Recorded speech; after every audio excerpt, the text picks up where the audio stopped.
Praise the lord. October 3వ తేదీ 2020. ఈరోజు దేవుని వాక్యము ఏవేలు గ్రంథము 2వ అధ్యాయము 26వ వచనము. నా జనులు ఇక నెన్నటికి సిగ్గునందరు.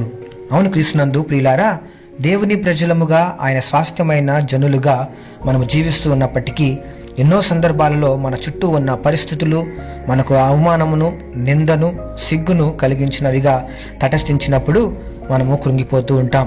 సరిగ్గా ఇటువంటి సమయంలో దేవుని వాక్యము మనలను ఆదరించడం మాత్రమే కాక వాగ్దానముతో బలపరుచు ఉన్నది. నేను కూడా ఇటువంటి ఒక పరిస్థితుల గుండా వెళ్తున్నటువంటి రోజులవి.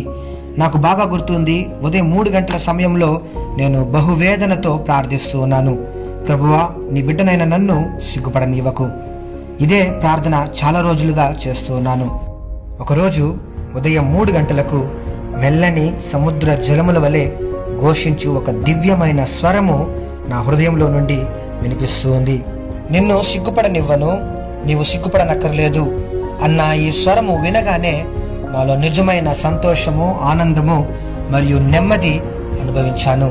అవును క్రీస్తునందు ప్రియులారా, దేవుని యందు విశ్వాసం ఉంచువాడెవడును సిగ్గుపడడని లేఖనము సెలవిస్తుంది. యెహోవా వలన ఇశ్రాయేలు నిత్యమైన రక్షణ పొంది ఉన్నారు.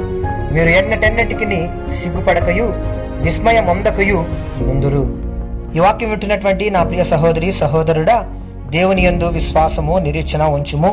ఈ నిరీక్షణ మనలను సిగ్గుపరచదు. ఈ వాగ్దానం మనందరి జీవితంలో నెరవేరునుగాక. ఆమేన్. క్రీస్తు పరిచర్యలో మీ సహోదరుడు. God bless you all.